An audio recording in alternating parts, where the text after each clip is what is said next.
¿Cómo están, queridos hermanos? Me da mucho gusto saludarles. Bienvenidos a Eso No Dijo Can, este rinconcito hecho con mucho amor para ustedes. Yo he dicho en otras ocasiones que un pequeño cambio puede ser suficiente para despertar a la iglesia, no importando dónde este cambio venga. Y en este caso en particular, por el alcance y la influencia que nuestro amigo Santiago Alarcón ha ganado a través de las redes sociales, a través de los años, pues su transición al catolicismo romano no dejó indiferente a nadie, ¿no? Y sobre todo sirvió para despertar a una gran cantidad de jóvenes, de pastores, de líderes, de creadores de contenido evangélico para dar respuesta a ciertas cuestiones muy particulares de forma muy puntual sobre la fe evangélica. A todos ellos pues les envío mi admiración, mi respeto, porque sé que muchos de ellos, al igual que yo, improvisamos un rinconcito aquí en la casa, compramos rápido una webcam, un micrófono y a empezar a subir contenido para tratar de nivelar la balanza.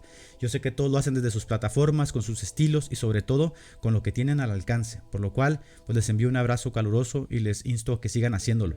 Ellos, como yo, hemos considerado propicio dar defensa de la fe que profesamos y enarbolar los principios que sostenemos, sobre todo en este momento en el que Latinoamérica pues está expuesta a este vasto conocimiento a través de las redes sociales que en ocasiones subestimamos y que pues obviamente hace que algunos hagan gala de la propaganda, de la polémica para jalar gente a su lado. En este caso pues me es muy grato compartir con ustedes esta excelsa charla, esta excelsa refutación hecha por Charles Fuentes, este muchacho de Centroamérica, que aunque no tengo el gusto de conocer en persona, le envío mi admiración y respeto por su capacidad de análisis y por sumarse a esta defensa de la fe. Y sobre todo, pues por estar pendiente de lo que está ocurriendo hoy a través de las redes sociales. Charles, te envío un abrazo donde quiera que te encuentres y los dejo con este video que es sobre los hermanos de Jesús. Si tú estás en esta disyuntiva sobre si migrar a alguna otra comunidad, ya sea evangélica o católica, del amplio espectro de comunidades y expresiones cristianas, yo te pediría que te detengas un momento a seguir considerando, a seguir indagando, a seguir leyendo, a seguir descubriendo y luego tomes la decisión sin esa pasión enarbolada. Igualmente, si te quieres sumar al grupo Eso No Dijo Can, puedes escribirme personalmente, dejarme algún mensaje en la bandeja de entrada de mi página personal o en la comunidad de Facebook, en la comunidad de YouTube, y podemos agregarte sin ningún problema. Así que los dejo con esta excelsa refutación, esta excelsa charla de Charles Fuentes y espero que les sea de bendición. Bendiciones, hermanos. Espero que estén muy bendecidos. Mi nombre es Carlos y les mando un fuerte abrazo desde Honduras. El youtuber católico Santiago Alarcón hizo un video hablando sobre el asunto de los hermanos de Jesús, un tema que a mi parecer es muy interesante y a la vez bastante complejo. Santiago Alarcón se aventuró muy pronto a defender la doctrina católica y decidió hacerlo con uno de los temas más complejos del mundo académico, la cuestión de los hermanos de Jesús.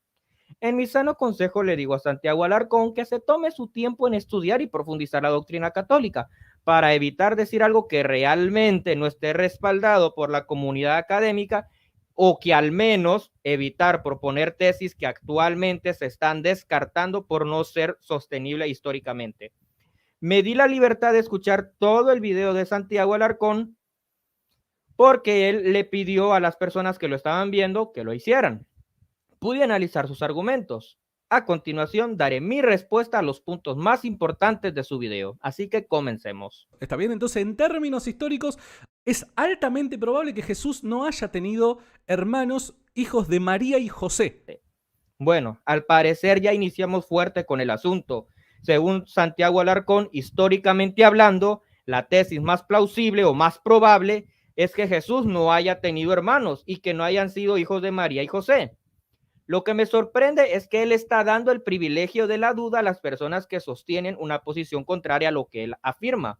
No impone como verdad absoluta la conclusión de entrada con la que inicia su exposición. Lo pone dentro del campo de la probabilidad, lo cual considera que es más probable que Jesús no haya tenido hermanos.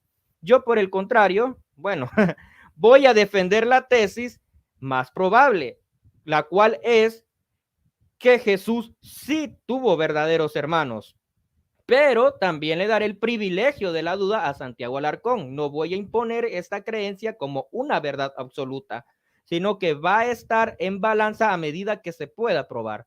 Sin embargo, la última palabra la va a tener la audiencia. Bueno, obviamente el católico va a sostener de que María permanece virgen perpetuamente, ¿se entiende? Parece que Santiago Alarcón no está informado que dentro de las filas de la Iglesia Católica existen muchos católicos que no aceptan la perpetua virginidad de María. El caso más famoso fue el recién fallecido erudito católico John Paul Meyer, escritor de una de las mejores obras del Jesús histórico.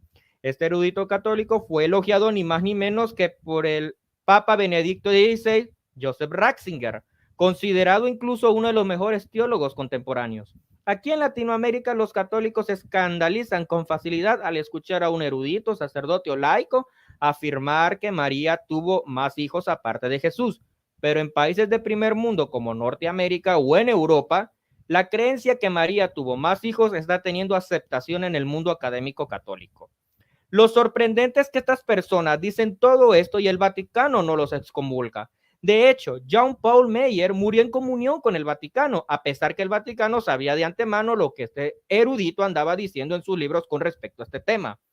Así que esta cuestión no es solamente de evangélicos. Un puñado de católicos también se unen a la tesis que María, en efecto, tuvo más hijos después de Cristo. Pero el evangélico va a decir, no, antes de que se meta una herejía por mis oídos, me voy a tapar los oídos, voy a cambiar de video. Cito lo que dice el historiador francés Pierre Antonio Bergheim con respecto a esta cuestión sobre la creencia de los hermanos biológicos de Jesús.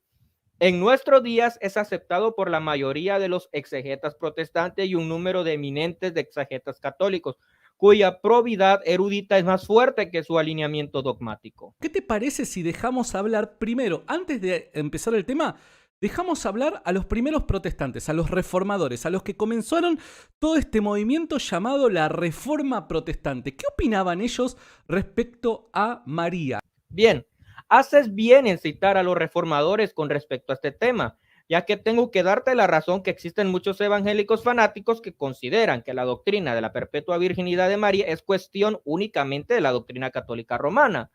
Lo que ignoran estas personas es que los reformadores, en efecto, creían que María fue perpetuamente virgen, aunque hay un tema de debate con la cuestión de Juan Calvino, pero ese no es el tema por acá.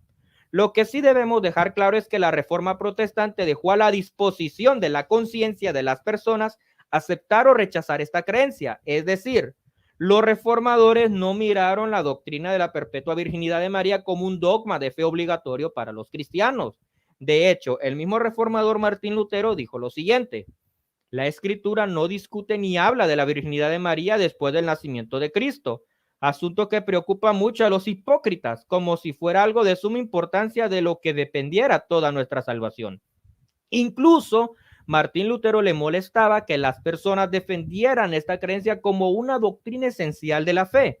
En palabras muy duras, dijo lo siguiente: si les preguntas por qué se aferran tan fuertemente a la virginidad de María, realmente no sabrían decirlo. Estos idólatras estúpidos no hacen más que glorificar solo a la Madre de Dios, la exalzan por su virginidad y prácticamente la convierten en una falsa deidad. Debido a esa libertad que dejó la Reforma en disposición de las personas, las personas podían entre aceptar o rechazar esta creencia. Fue que gradualmente se fue abandonando la doctrina de la virginidad perpetua de María, porque cada vez más improbable era sostener esta creencia, como bien dice el erudito Pedro Mártir, que fue un teólogo reformista italiano. No necesitamos creer nada que esté fuera de la palabra de Dios. No es necesario creer que María permaneció virgen, ya que las escrituras no lo afirman explícitamente. Entonces, dejamos claro esto. ¿Los primeros protestantes creían que María fue una virgen perpetua? Sí, pero no consideraban esta creencia como un dogma de fe, como lo hace el catolicismo. Así que ellos lo dejaron a la disposición de la conciencia de las personas entre rechazarlo o aceptarlo. Y lo que precisamente están haciendo muchos evangélicos protestantes hoy en día es apelar a un derecho que la misma Reforma Protestante dejó a la disposición. Por cierto, le hago una corrección a nuestro amigo Santiago Alarcón. John Wesley no era reformador. La palabra griega delfo no solo quiere decir hermano, sino también aplica muchas veces para referirse a un pariente como los primos. Esto fue tan predecible. Parece que el único caballito de guerra para defender que la palabra griega adelfo, hermano, puede significar otro parentesco y no necesariamente un hermano de sangre, es usar la Septuaginta. El asunto con este argumento es que la Septuaginta es una traducción desde el hebreo al griego. Y cuando los traductores de la Septuaginta traducen la palabra aj, lo hacen traduciéndolo como adelfo, es decir, hermano. Lo que Santiago ignora con este argumento es que los traductores estaban haciendo una traducción de forma mecánica, palabra por palabra. Por eso, cuando ellos traducen la palabra aj, lo traducen como hermano, porque precisamente esa es su forma de traducirlo, independientemente si el contexto demanda que fuese traducido de otra forma. Debemos recordar que esta palabra hebrea aj se usaba para referirse a varios parentescos familiares, incluidos los hermanos de sangre. Sin embargo, a la hora de ser traducido por regla general, esta palabra debe traducirse como hermano. Incluso las Biblias de crítica textual mantienen esta forma de traducción. Los traductores de la Septuaginta hicieron lo mismo con respecto a esta palabra. Ellos lo tradujeron sin problema como hermano porque el contexto ofrecía suficiente información para que el lector no se confundiera con esa palabra. En cambio, el Nuevo Testamento no es una traducción desde el hebreo al griego. Los escritores del Nuevo Testamento estaban escribiendo los evangelios y sus cartas directamente haciendo uso del idioma griego. Y en el griego hay palabras específicas para referirse a un primo, anepsio, y para referirse a un hermano, adelfo, incluso un pariente, singeni. Por lo tanto, los escritores del Nuevo Testamento no tenían por qué utilizar la palabra hermano para referirse a otro parentesco, pues ellos no estaban elaborando una traducción, ellos estaban escribiendo una obra literaria directamente desde el griego. Y dicho idioma tiene a la disposición las palabras específicas para referirse a un primo y a un hermano. Tampoco se puede decir que los autores del Nuevo Testamento estaban siguiendo una tradición hebrea de llamarle hermano a cualquier otro parentesco.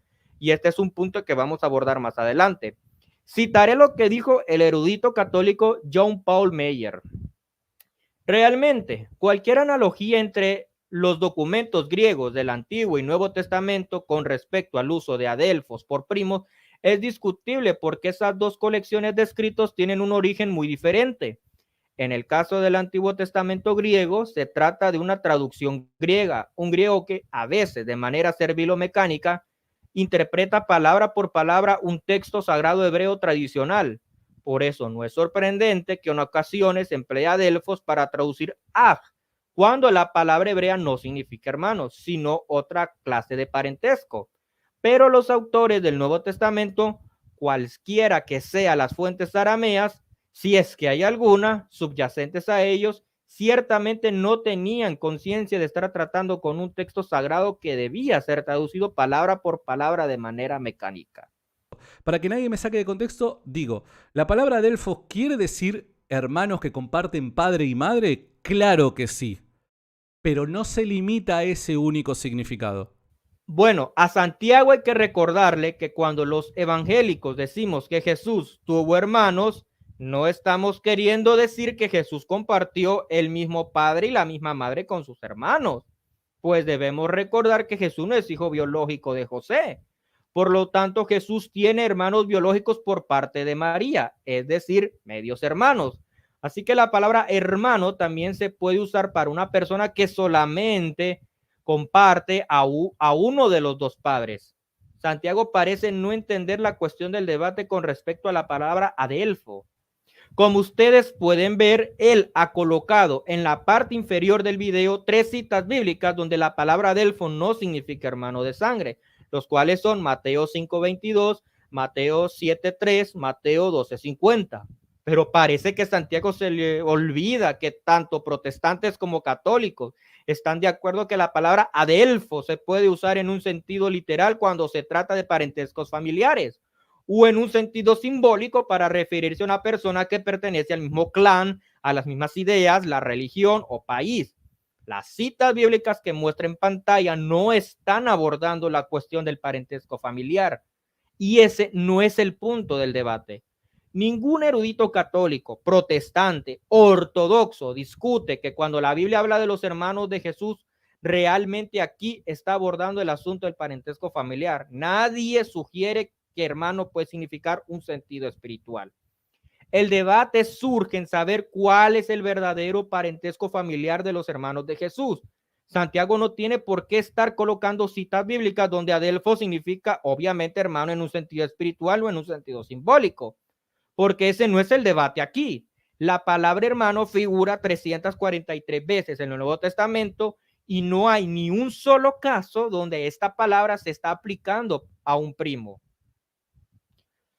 Cuando tomamos en consideración solamente los pasajes del Nuevo Testamento donde emplea la palabra adelfo para referirse a un parentesco familiar, nos llevamos la sorpresa que siempre se utiliza para referirse a hermanos de sangre, nunca para referirse a un primo. Y recalco nuevamente, no existe ni un tan solo pasaje del Nuevo Testamento donde a un primo se le llame hermano. De hecho, podemos notar perfectamente que los escritores del Nuevo Testamento saben hacer distinción entre un hermano, un primo y un pariente. En la siguiente tabla podemos observar cómo en el Nuevo Testamento ocurre tal distinción de los parentescos. Invito al hermano Santiago Alarcón a conseguir una Biblia interlineal o buscar la fuente original del texto griego y verificar las citas bíblicas que le estoy colocando en pantalla. Como usted puede notar, hermano Santiago Alarcón, la Biblia distingue un hermano, un primo y un pariente. No utiliza la palabra hermano de forma intercambiable para referirse a un primo. Nunca lo hace. Por más que te esfuerces, no vas a encontrar ni un solo ejemplo. Pero creo que el caso más notorio es el asunto del apóstol Pablo, donde claramente hace distinción de los parentescos familiares. Escribe sus cartas haciendo uso del idioma griego. Y lo que es más sorprendente aún, sus cartas están dirigidas a comunidades gentiles de cristianos, desconocedores de la cultura judía hebrea. Por lo tanto, no tendría sentido que el apóstol Pablo empleara un lenguaje semítico para una comunidad que no iba a entender ese lenguaje, que por cierto lo desconocía. Más bien parece que el apóstol Pablo entiende muy bien la distinción entre un hermano, un primo y un pariente. Dice que Bernabé es primo de Marcos. Dice que Herodión es su pariente. Y finalmente dice que Santiago es hermano de Jesús. Uno no puede ignorar el hecho de que el apóstol Pablo en efecto sabe distinguir los parentescos familiares y nunca emplea la palabra hermano para referirse a un primo o a un pariente. Lo mismo sucede con el resto del Nuevo Testamento. Nunca a un primo o pariente se le llama hermano. Un ejemplo, cuando Lázaro muere, Marta sale al encuentro de Jesús y le hace un reclamo diciendo: Señor, si hubiese estado aquí, mi hermano no hubiera muerto. Jesús más adelante le dice: tu hermano resucitará. ¿Habrá algún católico que se le haya cruzado por la cabeza que el hermano de Marta es en realidad el primo, el hermanastro o el sobrino? No. Hasta el momento todos los eruditos de todas las religiones cristianas están de acuerdo que Lázaro es hermano de Marta. Interpretan la palabra adelfo en su sentido natural. ¿Por qué debe ser diferente con el caso de Jesús y sus hermanos? Lo mismo se repite con todo el Nuevo Testamento. La palabra hermano no significa primo, significa hermano. El erudito católico Jerónimo Acher Neyer, que es un jesuita, erudito y profesor del Nuevo Testamento en la Universidad de Notre Dame, concluye lo siguiente: ninguna evidencia lingüística justifica nuestra interpretación de los pasajes del Evangelio sobre Jesús como hermanos y hermanas como primos. Por lo tanto, los autores del Nuevo Testamento aparentemente entendieron a los hermanos de Jesús como hermanos de sangre, no como primos o hermanastros. Entonces, todos esos montones de citas bíblicas que Santiago Alarcón dice tener para demostrar que hermano no se limita solamente a significar hermano de sangre, solo se trata de citas bíblicas que tienen su imaginación.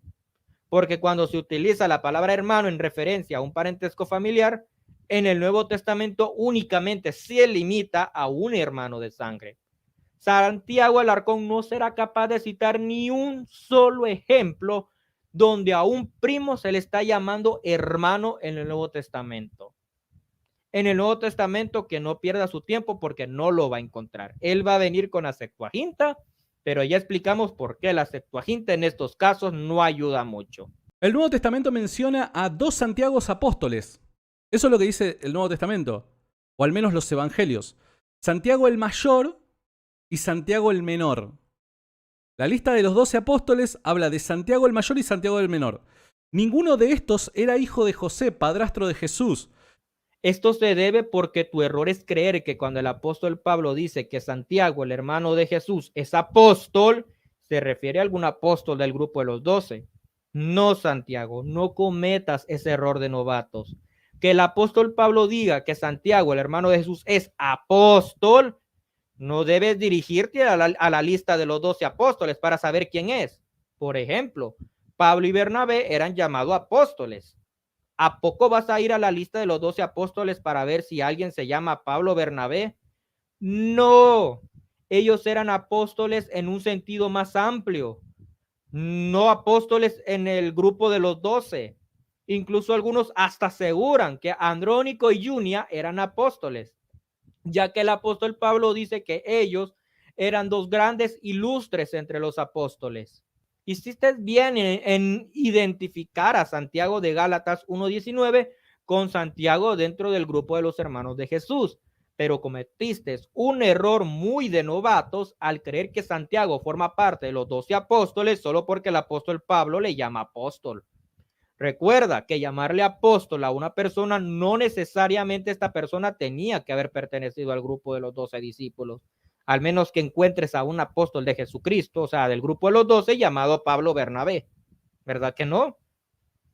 Más adelante. Nótese que Judas no es nombrado como el hermano del Señor, sino solamente como el hermano de Santiago. Esto es confirmado por la propia epístola de Judas. Santiago Alarcón aquí cita Judas 1:1. ¿Se está entendiendo la relación que hay acá? En la lista de los 12 apóstoles hay dos Santiagos. Santiago el mayor, Santiago el menor. Santiago el mayor, hijo de Zebedeo, hermano de Juan. Ese hijo de Zebedeo, hermano de Juan, Santiago el mayor, es el asesinado por Herodes en el libro de los Hechos. Queda de esta lista de apóstoles, queda Santiago el menor. Santiago el menor, hijo de Alfeo, que a su vez parece que es hermano de Judas. Judas, hermano de Santiago. Y cuando vamos a la epístola de Judas, esto nos lo confirma la escritura. Es increíble cómo en poco tiempo pudiste haber dicho tantos errores. Aparte que confundes a Santiago, el hermano de Jesús, también llamado Santiago el justo, con Santiago el menor, y encima reflejas tu doble moral con respecto al significado de la palabra hermano. Santiago Alarcón, aunque Judas diga que es el hermano de Jesús, tú siempre saldrías con el mismo cuento de que hermano no debe interpretarse como hermano de sangre, sino como primo. Así que de nada te sirve que tú pongas sobre la mesa el argumento que Judas no se presenta como hermano de Jesús, porque de haberlo hecho tú siempre lo negarías. Siempre dirías que se trataba de un primo. Sin embargo, mira cómo es tu doble moral. Como se trata del hermano de Santiago, entonces interpreta la palabra hermano como hermano de sangre. Pero cuando se trata del hermano de Jesús, entonces aquí comienzas a fabricar tus malabarismos para evadir el significado natural de la palabra hermano. ¿Te das cuenta lo muy imparcial que eres? Solo cuando te conviene la palabra hermano significa hermano de sangre. Y lo gracioso es que tú hablas también acerca del hermano de Juan y no vemos que tengas algún problema para asumir que estas personas son hermanos carnales. Pero cuando se trata de los hermanos de Jesús, comienzas con tus excusas para evitar el significado natural de la palabra hermano. Supongamos que yo digo que Judas no es hermano de Santiago, sino es el primo o hermanastro de Santiago. Y comienzo a citarte todos los ejemplos de la Septuaginta, ignorando que se trata de una traducción.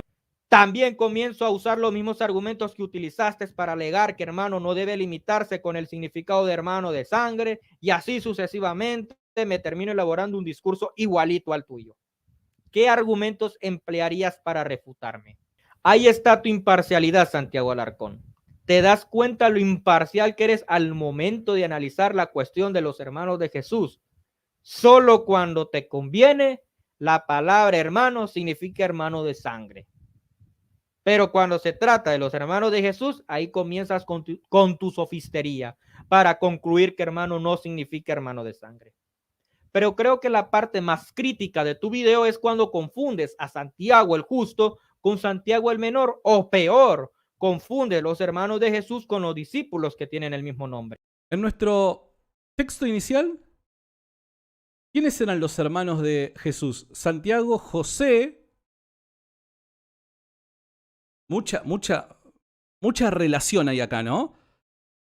Santiago y José, y después también tenemos a Judas, que según la lista de los 12 apóstoles, Judas es hermano de Santiago. Y según Judas capítulo 1, verso 1, es hermano de Santiago. Y Pablo llama a Santiago apóstol y hermano del Señor, tal y como lo dice este texto, haciendo referencia a sus hermanos. Pero resulta que Santiago y José no compartían madre, o sea, con Jesús, sino que era otra la madre de Jesús.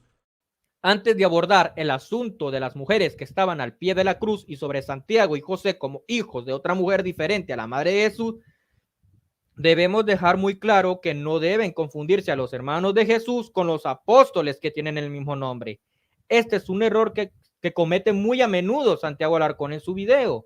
Él cree que los hermanos de Jesús son los apóstoles que tienen el mismo nombre, y a base de esta premisa trata de identificar las madres de estos apóstoles para luego concluir que estos apóstoles, que supuestamente son los hermanos de Jesús, tenían una madre diferente a la mamá de Jesús.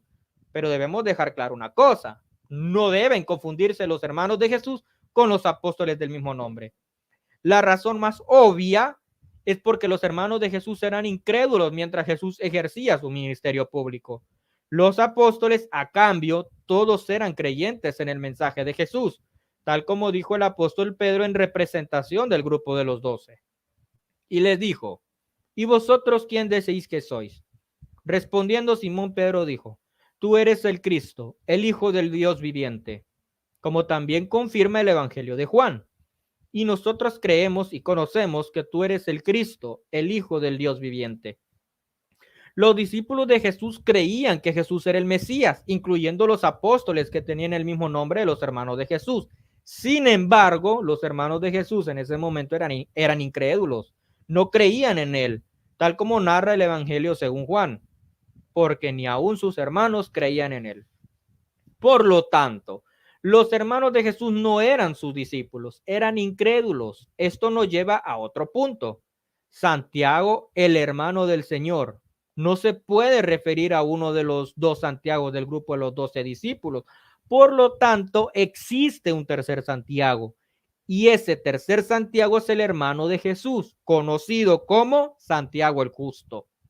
La Enciclopedia Británica nos afirma: ha surgido confusión sobre la identidad porque a menudo se ha confundido con Santiago, hijo de Alfeo. Santiago evidentemente no fue un seguidor de Jesús durante su ministerio público. Pablo atribuye la posterior conversión de Santiago a la aparición de Cristo resucitado. Lo mismo pasa con el resto de los hermanos de Jesús. El libro de los Hechos distingue los apóstoles con los hermanos de Jesús. Los presenta como dos grupos diferentes. Y entrados, subieron al aposento alto, donde moraba Pedro y Jacobo, Juan, Andrés, Felipe, Tomás, Bartolomé, Mateo, Jacobo hijo de Alfeo, Simón el Zelote y Judas el hermano de Jacobo. Todos estos perseveraban unánimes en oración y ruego con las mujeres y con María la madre de Jesús y con sus hermanos.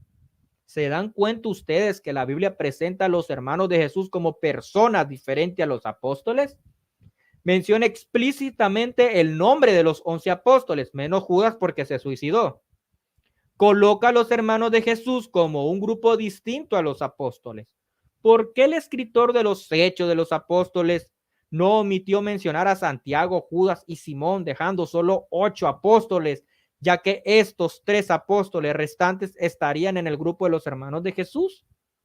No lo hizo porque los hermanos de Jesús son diferentes a los discípulos de Cristo, incluyendo los apóstoles que tienen el mismo nombre de los hermanos de Jesús. Por eso, hasta los ortodoxos sostienen que los hermanos de Jesús no deben confundirse con los discípulos de Jesús que tienen el mismo nombre, a pesar que los ortodoxos creen que los hermanos de Jesús son sus hermanastros. Pero esta no es la tesis que Santiago Alarcón está defendiendo, así que no me voy a desgastar en este punto. Entonces, esto nos ayudará a responder una pregunta. ¿Existía un tercer Santiago? La respuesta es sí, existía un tercer Santiago. Y este tercer Santiago es Santiago, el hermano de Jesús, conocido como Santiago el Justo, y no debe confundirse con Santiago el Menor o Santiago el Mayor.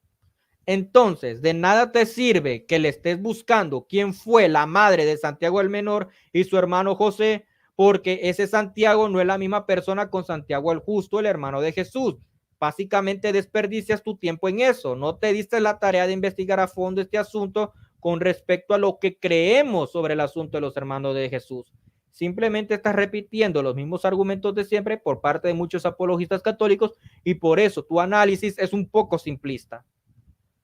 Que por cierto, dichos argumentos cada vez están siendo descartados en la comunidad académica porque están plagados de dificultades. Aún si Alfeo y Cleofas no fueran la misma persona, lo único que se muestra es que habría un tercer Santiago, pero no es hijo de María, la madre de Jesús. Si existiera un tercer Santiago, dicho Santiago no debería ser hijo de María, la madre de Jesús. El hermano de Santiago el Menor no era una persona cercana a Jesús, por cierto. O sea, el Nuevo Testamento no dice que esta persona se relacionaba con Jesucristo. Ahora, no debes sorprenderte que existan personas que tengan el mismo nombre o que incluso tengan hermanos con el mismo nombre, ya que Santiago y José eran nombres muy comunes de la época. Incluso los católicos romanos postulaban que María tenía una hermana llamada María. Así que no te sorprendas por esto, porque era muy normal que varias personas tuvieran estos nombres porque eran muy comunes. Lo que me sorprende de esa parte de tu análisis es que estás tan aferrado a la idea que María no tuvo hijos que aunque existiera la posibilidad de un tercer Santiago diferente a los apóstoles, siempre descarta la idea que sea un hijo de María. Pero no creas que el problema se acaba con afirmar que este tercer Santiago no necesariamente debe ser hijo de María, porque tendrías que explicar por qué entonces este tercer Santiago tiene el mérito de llamarse hermano de Jesús, al menos que quieras abrazar la tesis de los ortodoxos que alegan que los hermanos de Jesús son hijos de José de un matrimonio anterior y que por eso los hermanos de Jesús son llamados sus hermanos en un sentido legal. Pero esta tesis es más especulativa que comprobable. Los ortodoxos tienen esa dificultad, que no pueden demostrar bíblicamente que realmente los hermanos de Jesús son sus hermanastros. En cambio, la tesis que alega que eran sus primos, pues tiene un aparente sustento bíblico que solo es pura fachada. Pero al menos lo tiene, aunque sea de mentira. Pero como hemos visto a lo largo de este video, la tesis de los primos de Jesús no tiene un sustento bíblico sólido. Aparte de generar problemas y dificultades, entonces Santiago tendría que abrazar la teoría que los hermanos de Jesús son sus hermanastros si quiere eliminar estas dificultades. Si a Santiago Alarcón quisiera abrazar la tesis que los hermanos de Jesús son sus hermanastros, tiene un problema de frente, que la Biblia en ningún lado dice que José tuviera hijos de un matrimonio anterior. Santiago Alarcón, si un dado caso acepta esta tesis de los ortodoxos, tendría que resignarse que no tiene de qué forma sustentar bíblicamente que los hermanos de Jesús son sus hermanastros y siempre quedará ese vacío que no podrá llenar por mucho que lo intente.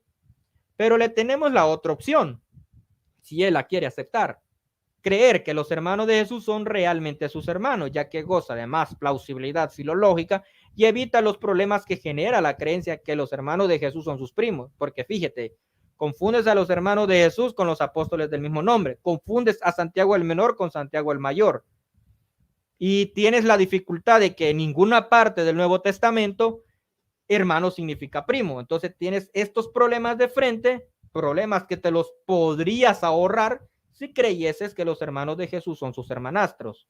Pero claro, tienes otro problema más grande de frente, que esta teoría bíblicamente no se puede sostener. Así que siempre quedarás con ese vacío, esa tristeza de no poder de alguna forma demostrar bíblicamente esta teoría. Así que mejor la tesis de los primos de Jesús tiene una fachada, pero es una fachada, un supuesto sustento bíblico de fachada. Los hermanos de Jesús no eran parte de sus apóstoles. Esto es importantísimo. Pero no todos los hermanos de Jesús. ¿Está bien? Mateo capítulo 12, verso 46 dice: mientras él aún hablaba a la gente, he aquí su madre y sus hermanos estaban fuera, y le querían hablar. Y le dijo uno: he aquí, tu madre y tus hermanos están afuera, y te quieren hablar. Respondiendo él, al que le decía esto, dijo: ¿quién es mi madre y quiénes son mis hermanos? Y extendiendo su mano hacia sus discípulos, dijo: he aquí mi madre y mis hermanos. ¿Esto qué quiere decir? ¿Que María, la madre de Jesús, no era discípulo de Jesús? No, es una tontería afirmar eso.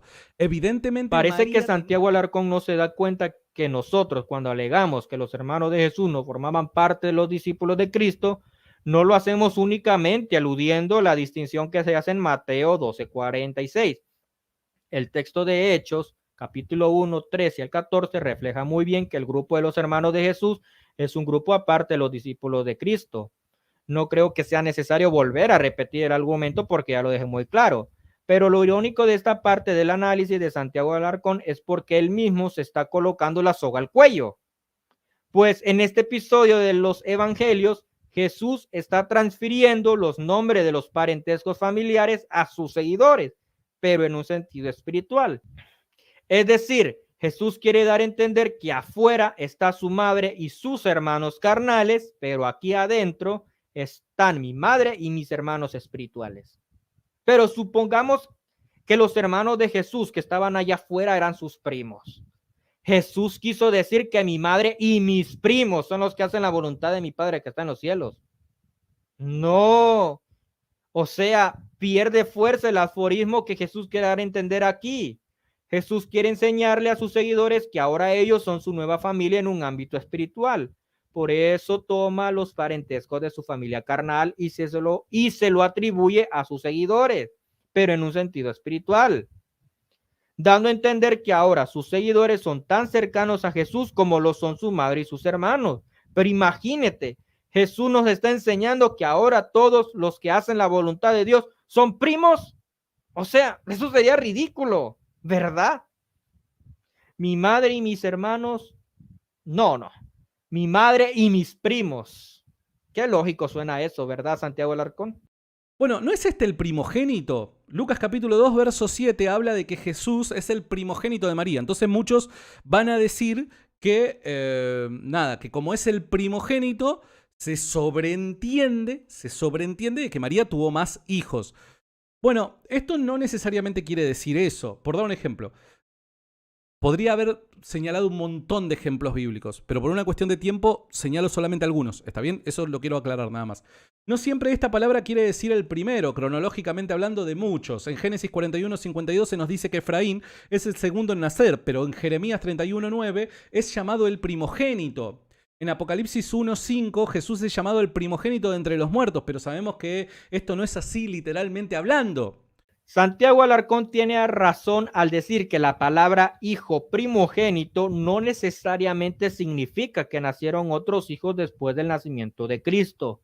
Sin embargo, en el Evangelio de Lucas sí se sugiere esa interpretación. Santiago Alarcón solo demostró que primogénito no significa que haya nacido otros niños, pero no ha demostrado el por qué se tiene que aplicar ese criterio aquí en el Evangelio de Lucas.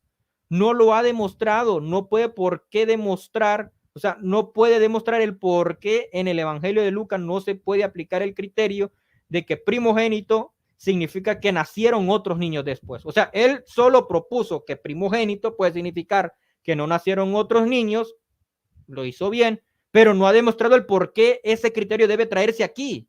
No lo ha demostrado, o sea, dejó el argumento a medias. El escritor del Evangelio de Lucas sabe distinguir perfectamente entre un hijo primogénito y un hijo único. Esto lo podemos ver en el siguiente versículo. Y cuando se acercó a la puerta de la ciudad, he aquí estaban sacando a enterrar a un difunto, hijo único de su madre, siendo ella misma viuda, y una gran multitud de la ciudad estaba con ella. Lucas 7:12. Vemos claramente que aquí al hijo de esta mujer no se le llamó hijo primogénito, a pesar que sí era su hijo único, lo cual ya nos da suficientes pistas como para creer que Lucas entendía la palabra primogénito como el primero de muchos que nacieron. Esto también le sumamos el hecho de que Juan el Bautista tampoco fue llamado hijo primogénito, a pesar de haber sido el único hijo de Elizabeth. Entrándole llegó a Isabel el tiempo de su alumbramiento y dio un hijo. No se puede eliminar la realidad. Filológicamente hablando, el escritor del Evangelio de Lucas entendía perfectamente la diferencia entre un hijo primogénito con un hijo unigénito. No confunde ambas cosas. Entonces, desde un punto de vista filológico y más plausible, es creer que Lucas quiere dar a entender que María tuvo más hijos después del nacimiento de Cristo. Repito nuevamente, las palabras hijo primogénito por sí mismo no significa que nacieron otros niños, pero en el caso de Lucas sí se sugiere esa interpretación por el asunto filológico. El erudito y historiador francés Pierre-Antonio Verheyen afirma: el autor del Evangelio de Lucas quiere ante todo subrayar los privilegios concebidos a Jesús como primogénito de una familia del linaje davínico. Sin embargo, aunque la expresión no implica necesariamente la existencia de hijos posteriores, sí la sugiere. La costumbre judía, y acá simplemente los invito a pensar, la costumbre judía permite al hermano mayor tutelar a los menores, pero no al revés. Los menores no pueden tutelar al mayor. El mayor sí se encuentra en todo su derecho de tutelar a los menores.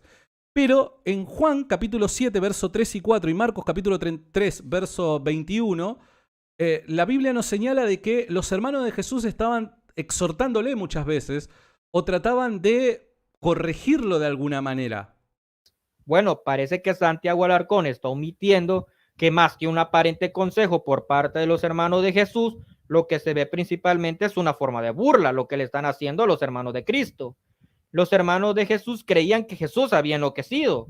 Por eso ellos toman estas actitudes hacia Jesús porque piensan que su hermano es un loco. O sea, Santiago Alarcón está eliminando los antecedentes de los hermanos de Jesús para dar explicación del por qué los hermanos de Jesús tenían esta actitud hacia Jesús. Me parece que está omitiendo datos muy importantes y me parece que eso es muy poco ético de su parte. Por eso los hermanos de Jesús decían: sal de aquí, vete a Judea, para que también tus discípulos vean las obras que haces, porque ninguno que procura darse a conocer hace algo en secreto. Si estas cosas haces, manifiéstate al mundo. Pero el mismo Juan, más adelante dice: porque ni aun sus hermanos creían en él. Los hermanos de Jesús incluso creían que Jesús era un loco. Por eso decía: está fuera de sí. Marcos 3:21. Por lo tanto, los hermanos de Jesús no podían darle el mismo respeto si creyeran que Jesús estaba en sus cabales. O sea, Santiago Alarcón no explica de dónde surge esta actitud de los hermanos de Jesús. Simplemente saca de contexto los hechos narrados en los evangelios para decirle a las personas que estos hermanos de Jesús aparentemente no podían ser sus hermanos menores porque lo están aconsejando.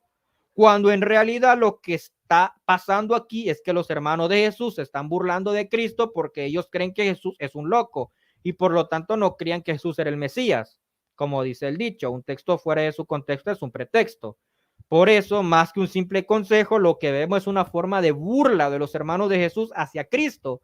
Y los antecedentes nos muestran que los hermanos de Jesús creían que Jesús había enloquecido. Ahora, preguntémonos algo. ¿Los hermanos de Jesús hubieran hecho esto si hubiesen creído que Jesús era realmente el Mesías? Probablemente no lo hubieran hecho. Por otro lado, si Jesús tuvo hermanos, ¿por qué le asigna el cuidado de su madre a un pariente como el apóstol Juan, hijo de Zebedeo? ¿Por qué le asigna el cuidado al apóstol Juan, hijo de Zebedeo? Sencillo, porque Jesús le dio prioridad a su familia espiritual sobre el cuidado de su madre.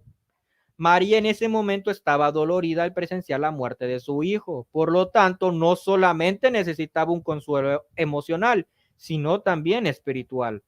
Entonces Jesús por eso entrega a su madre a su discípulo amado.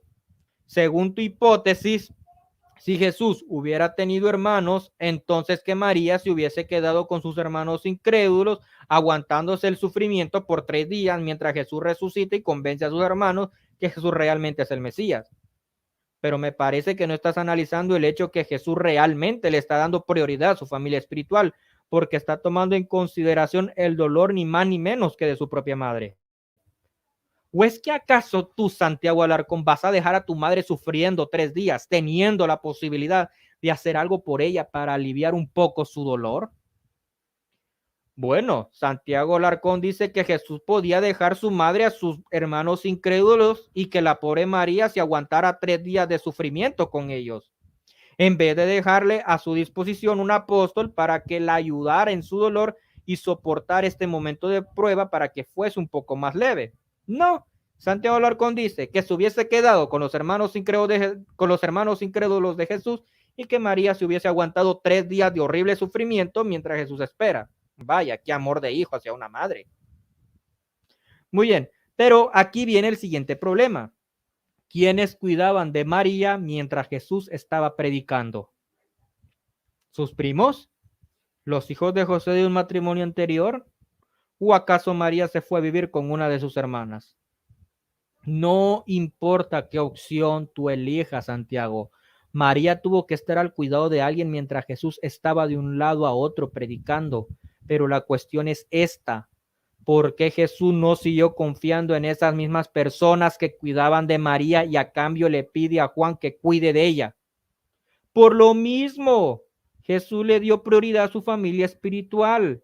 No importa quiénes hayan cuidado de María, sus hijos, sus sobrinos, sus hermanos, sus padres o cuantos más tú quieras agregar a la lista. Jesús no siguió confiando en esas mismas personas y prefirió entregar su madre al apóstol Juan. Si tú analizas muy bien la situación, te darás cuenta que este argumento que tú colocas sobre la mesa no ayuda mucho en lo que pretendes. Ahora, los evangélicos que creen que los hermanos de Jesús eran los que cuidaban de María mientras Jesús estaba predicando, también sostienen que que Jesús no entregó su madre a sus hermanos incrédulos. Por eso, porque eran incrédulos. Pero este argumento perfecciona el argumento más bien. O sea, Jesús le da prioridad a su familia espiritual para que su familia espiritual, en este caso Santiago, cuide de María y le dé un poco de alivio en su dolor, tanto emocional como espiritual. Jesús no decide dejar a María en las manos de las mismas personas que estaban cuidando de ella mientras Jesús predicaba. Ahora, suponiendo que esas personas eran los hermanos de Jesús, con más razón Jesús tenía que entregar a María en manos de Juan, al menos de que Jesús haya sido un hijo indoliente que iba a dejar a su madre en manos de hermanos incrédulos. Pero yo no sé si Santiago Alarcón cree en esa tesis, porque parece que eso da a entender. En la peregrinación a Jerusalén, cuando Jesús tiene 12 años, no se mencionan hermanos. No hay hermanos en la peregrinación a Jerusalén. Y Jesús ya tiene 12 años. Fíjate que este argumento no solamente se está llevando de frente lo que alegan los protestantes evangélicos, también se está llevando de frente la tesis de los ortodoxos, pues según la teoría de los ortodoxos, los hermanos de Jesús eran hijos de José de un matrimonio anterior, pues tampoco se mencionan a los hermanastros de Jesús cuando Jesús se perdió en el templo. Así que, conclusión, esos hermanos de Jesús no eran hermanastros. Pero no, vuelvo y repito, aquí cometes, no cometes, estás dando el privilegio de la duda. Pero repito, si este argumento fuera verdadero, entonces sería una falacia, la falacia del silencio. Pero recordemos que el silencio no es prueba. Ahora, la pregunta aquí sería, ¿por qué María se tardó un día entero para darse cuenta que Jesús se le perdió? O sea, Jesús es el único hijo de María y Jesús se le pierde. Y María se tarda un día completo para darse cuenta que Jesús no está. Qué madre tan descuidada. O sea, un solo hijo y no lo puede ni cuidar. ¿Qué es más plausible entonces? En la hipótesis, y esto es más plausible, que María haya estado cuidando a los niños más pequeños y que por esa razón Jesús se le perdió, porque María creía que Jesús ya podía cuidarse solo y por lo tanto ella tenía que estar al tanto de los más pequeños y solo en la noche fue cuando se dio cuenta de la ausencia de Cristo. Y no creas que esta es una teoría nueva. Por ejemplo, el historiador Antonio Piñero también sostiene esta misma tesis. Lo cito. Es explicable que una madre amantísima que solo tiene un hijo tarde casi un día en caer en cuenta que se le ha perdido. Parece, por el contrario, plausible que si su mente estaba ocupada cuidando a los más pequeños, no tuviera problema especial en pensar que su hijo mayor, Jesús, estaba en algún grupo de algún amigo o pariente. Solo por la noche, al reunirse la familia, pudo caer en cuenta de su ausencia. Si Jesús tuvo al menos 4 hermanos varones, después de él haber nacido, si María y José tuvieron 4 hijos más varones y además tuvieron hijas, en esa peregrinación a Jerusalén, María y José tuvieron necesariamente que haber tenido niños pequeños. Ahora, le estaba permitido a la mujer, cuando estaba cuidando a niños pequeños, le estaba permitido no peregrinar a Jerusalén, sino que quedarse en la casa cuidando a los niños. ¿Cómo van a hacer un peregrinaje a Jerusalén teniendo esa cantidad de niños pequeños? Pero vemos aquí a María peregrinando, lo que significa que María no tenía hijos muy pequeños, pero Santiago Alarcón. O sea, no necesariamente los evangélicos o los que decimos que María tuvo hijos, estamos obligados a sostener que María tenía hijos de pecho o niños muy pequeños. Un niño de 6 años, de 7 años, ya tenía edad suficiente para acompañar a sus padres a un peregrinaje. Tampoco estamos obligados a sostener que en este momento de la vida de Jesús habían nacido todos los hermanos de Jesús. María pudo haber tenido 3 hijos y esos 3 hijos pudieron haber tenido entre 7, 8 o incluso 10 años, edad suficiente como para acompañar a María a un peregrinaje. Así que tu argumento no necesariamente nos está refutando, porque nadie aquí a fuerza debe creer que María tenía niños extremadamente pequeños, al menos de que tú quieras, bueno, no creo de qué forma tú puedas demostrar que los evangélicos sí estamos obligados a sostener eso. O sea, al punto que voy es que aunque los hermanos o hermanas de Jesús hayan sido hermanos menores a Cristo, no necesariamente debemos creer que estos eran niños extremadamente pequeños o que todavía eran niños de pecho. No estamos obligados a creer eso. Podemos suponer, porque Santiago Alarcón también está haciendo lo mismo, suponiendo de que estos niños podían andar entre más de los 6 años o 7 años o incluso 10 años, o para ese momento algunos de ellos no habían nacido. Así que realmente este argumento no lleva a ningún lado, solo vuelve al mismo punto, porque como dice Santiago Alarcón, una madre con niños pequeños no podían peregrinar. Bueno, perfecto. ¿Y quién aquí está diciendo que María tenía niños de pecho o niños de 3 años que no podían ir al baño solos? ¿Quién está diciendo eso?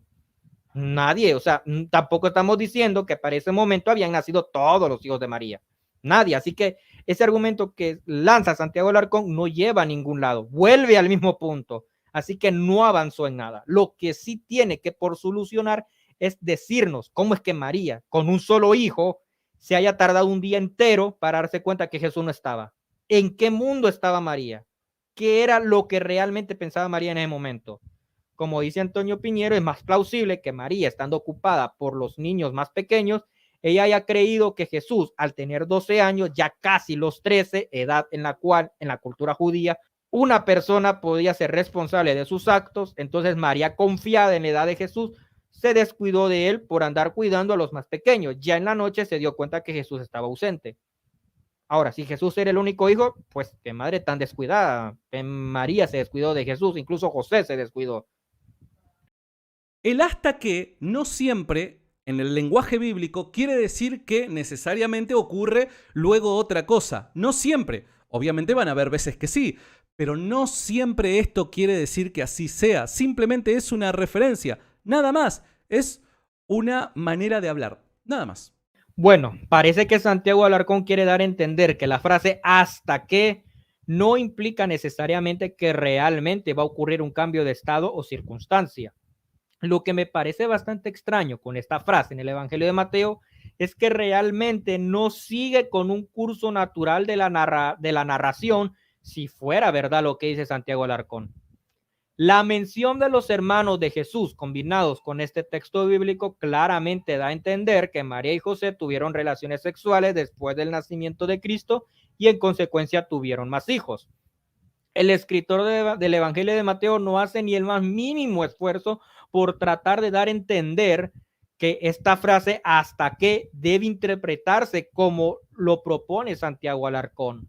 O sea, me parece extraño que alguien que está narrando la historia de un hombre que tiene como esposa a una mujer que se supone que será una virgen perpetua y se le ocurre escribir una frase tan literal que dicho esposo no tuvo relaciones sexuales con ella hasta que dio luz un hijo.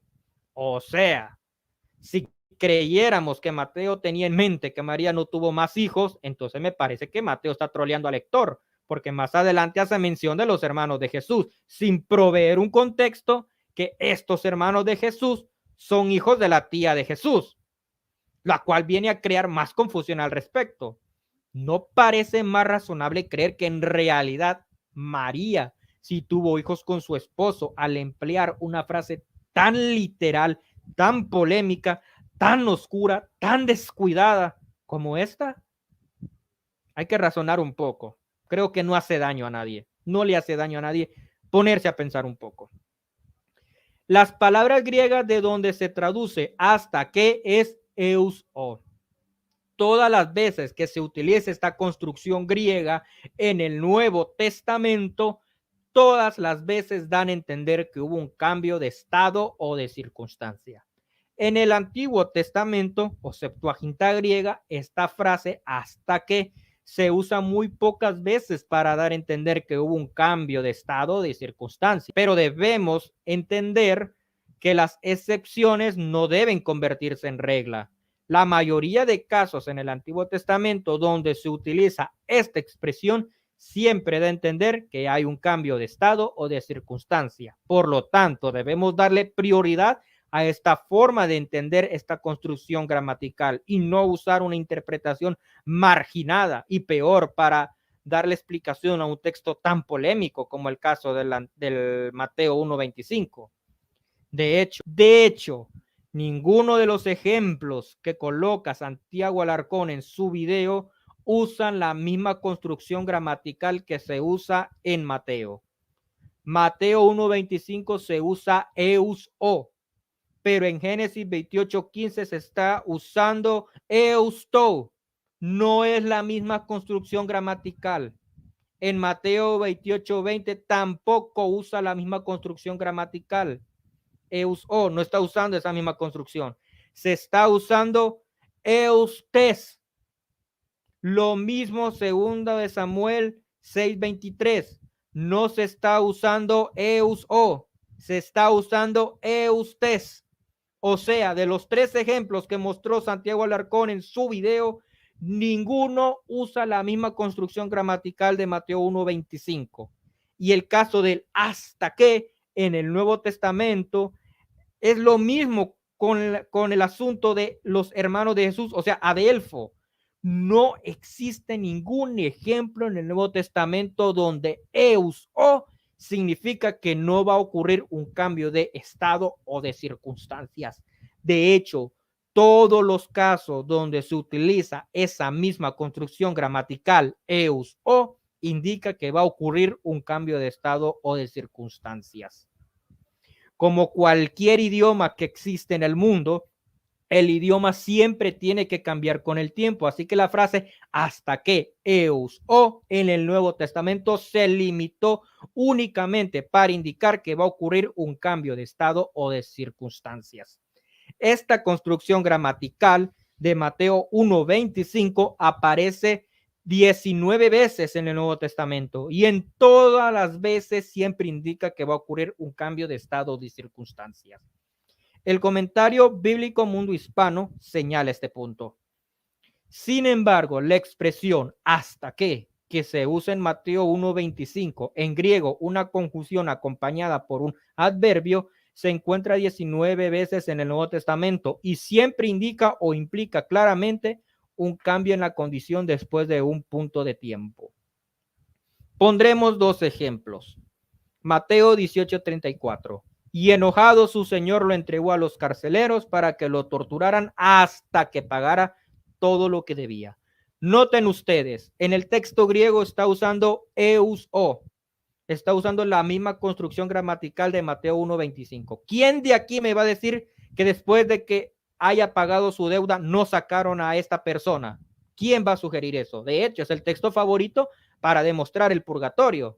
O sea, cuando les conviene, el hasta que sí significa un cambio de estado. Es decir, que la persona que estaba en el purgatorio, según algunos, va a salir del purgatorio. ¿Y cómo lo sabemos? Pues Mateo 18:34, dicen los católicos. Citan este pasaje, pero aquí hasta qué sí significa un cambio de estado, ¿verdad? Bueno, yo no voy a poner esto en la boca del Alarcón porque él no ha dicho eso, pero le dejo claro que eso es lo que creen muchos de sus hermanos ahora. Este pasaje implica que después de que este hombre al que estaban torturando pagara su deuda, lo iban a dejar de torturar. Veamos un segundo ejemplo. Lucas 13:21. Es como la levadura de una mujer que tomó y mezcló con una gran cantidad de harina hasta que fermentó toda la masa. Vemos nuevamente que vuelve a utilizar la construcción eus-o, dando a entender que una vez fermentada la masa, la mujer ya no utilizaría más levadura. ¿Quién aquí va a sugerir que la mujer le siguió metiendo más levadura después de que fermentó la masa? Nadie, o sea, nadie sugiere eso. Ahora vámonos con el caso de Mateo 1:25. Vamos a ver si utiliza la misma construcción gramatical.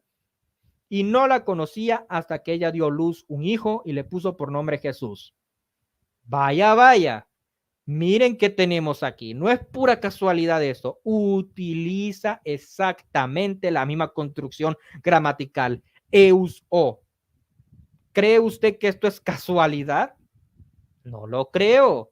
Todos los pasajes bíblicos del Nuevo Testamento que usan esta estructura gramatical hasta que eus-o indica un cambio de estado o de circunstancia. ¿Por qué el caso de María y José tiene que ser excepción? ¿Por qué? ¿Por qué tiene que ser excepción? No le hallo sentido. O sea, todas las veces que se utiliza esta construcción gramatical indica un cambio de estado, de circunstancia, solo en el caso de María y José, no. Esta es la apologética católica, amigos. A este punto se ha rebajado Santiago Alarcón. Reto a Santiago Alarcón que me muestre un solo ejemplo en el Nuevo Testamento donde se utiliza eus-o y que no indique que hubo un cambio de circunstancia o de estado. No va a poder, no será capaz de citar un solo ejemplo a su favor. Entonces, si en todos los casos del Nuevo Testamento donde se utiliza eus-o indica que va a ocurrir un cambio de estados o circunstancias, ¿por qué el caso de María y José debe ser diferente? Además, la frase griega leyéndose eos eginos daftin se traduce como no la conocía, un adverbio negativo donde hay un pretérito imperfecto, conocía, lo que sugiere con más fuerza que en realidad el verbo negado, es decir, conocer, eginosken, se va a sufrir un cambio, es decir, el verbo negado se va a llevar a cabo en el futuro. Por eso, este pretérito imperfecto sugiere con más fuerza la interpretación que estamos exponiendo aquí y no la que propone Santiago Alarcón. El teólogo e historiador inglés Alfred Plummer confirma de forma breve lo que he explicado. Él dice, no la conocía, el tiempo imperfecto es importante. Va en contra de la tradición de la virginidad perpetua de María. Esto ha sido cuestionado, pero apenas necesita argumentar que en ese momento no solía hacerlo o no tenía la costumbre de, significa más que no lo hizo. Es cierto que la auristo no la conocía hasta, habría implicado que posteriormente tuvo hijos de él, pero el imperfecto implica esto aún más fuertemente. Antes de que me lancen una crítica, yo no soy muy bueno leyendo el griego. Desde este momento se lo digo, así que si me quieren descalificar por mi forma de leer el griego, pierden su tiempo porque desde ese momento se lo digo, no soy un buen lector de un idioma que desconozco como lo es el griego. Así que discúlpeme, pero yo creo que aquí lo que vale más es el argumento y no en la forma en como yo leo el griego, si es que tienen algún sentido de coherencia.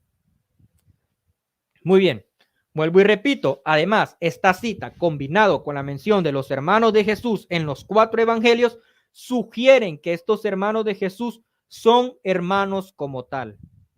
adelfo nunca se utiliza para referirse a alguien que no sea un hermano de sangre. Eus o siempre se utiliza para dar a entender que hubo un cambio de estado o de circunstancias. Todos estos elementos combinados nos lleva fuertemente a la conclusión que los hermanos de Jesús realmente fueron sus hermanos. Y hay un punto que yo quiero tocar. No existe ningún pasaje en el Nuevo Testamento que indique que estos hermanos realmente eran primos. Simplemente indican que son sus hermanos. Es decir, 4 evangelios, una carta del apóstol Pablo, y encima vuelve a mencionar a los hermanos de Jesús cuando hace su reclamo si podía llevar consigo una mujer cristiana. Vuelve a mencionar a los hermanos de Jesús. Por lo tanto, tenemos en total 6 fuentes que hacen mención de los hermanos de Jesús. Y en las 6 fuentes, nadie sugirió o dijo o empleó la palabra primo para referirse a los hermanos de Jesús. Deberíamos creer que estas personas de algún modo u otro estaban de acuerdo que cada vez que se iban a referir a los hermanos de Jesús, lo iban a hacer utilizando adelfo y nunca nepsio. O sea, que ya desde antemano y estas personas ya tenían algún plan, como una especie de conspiración. Deberíamos creer eso. Bueno, al parecer eso tendríamos que creer. Pues resulta que 6 fuentes que cada vez que hablaban de los hermanos de Jesús, nunca utilizaron otra palabra, nunca utilizaron anexio, nunca utilizaron singenis. Todos unánimemente, como si se hubieran puesto de acuerdo, utilizaron adelfo. Parece ridículo y extraño, pero ¿dónde han visto ustedes que ocurra esta especie de anomalía? Bueno, el apóstol Pablo, como hemos citado anteriormente, hasta utilizó la palabra anexio para referirse al primo de Bernabé, pero cuando se trata de los hermanos de Jesús, utiliza adelfo. Y vuelve, y esto mismo se repite en 6 fuentes, los 4 evangelios y 2 cartas. Y sumamos a esto también una obra del historiador Josefo Flavio, que no lo voy a traer en mención aquí porque no es necesario, pero pueden investigar. Él también habla del hermano de Jesús llamado Cristo. Por lo menos en total, de fuentes del primer siglo, al menos tenemos 7 fuentes, y todas hablan del hermano de Jesús, Santiago, o de los hermanos de Jesús utilizando adelfo, nunca anexio o singeni. Entonces, esto pasa con tremendo éxito el llamado criterio de la múltiple atestación de fuentes, lo cual sugiere fuertemente que los hermanos de Jesús son sus hermanos como tal. ¿Por qué? Porque varias fuentes confirman la existencia de estos hermanos y nunca empleando otra frase que no fuese hermano. Conclusión. Estos son los puntos que vamos a sacar en conclusión. 1. Santiago Alarcón no será capaz de mostrar un solo ejemplo en el Nuevo Testamento donde a un primo se le llama hermano. 2.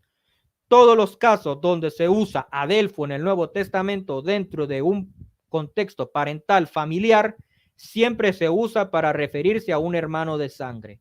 ¿Por qué los hermanos de Jesús deben ser excepción? 3. La Septuaginta es una traducción desde un texto hebreo, por lo tanto, traducía de forma mecánica palabra por palabra. Por eso vemos que al traducir la palabra aj, lo traduce como hermano, a pesar que no se estaba refiriendo prácticamente a un hermano de sangre, pero solamente estaba siguiendo una regla de traducción.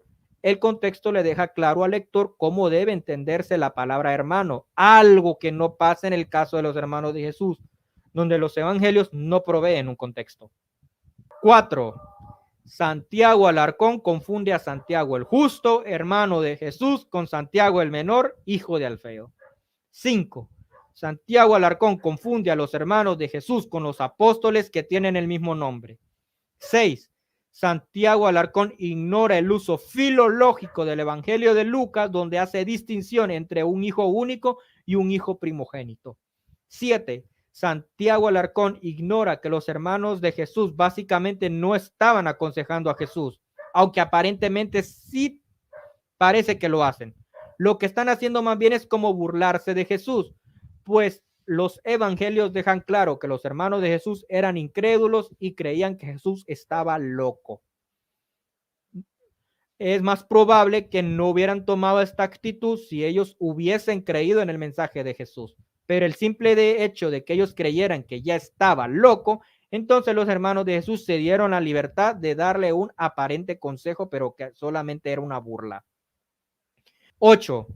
Santiago entrega a su madre a Juan porque le dio prioridad a su familia espiritual. 9.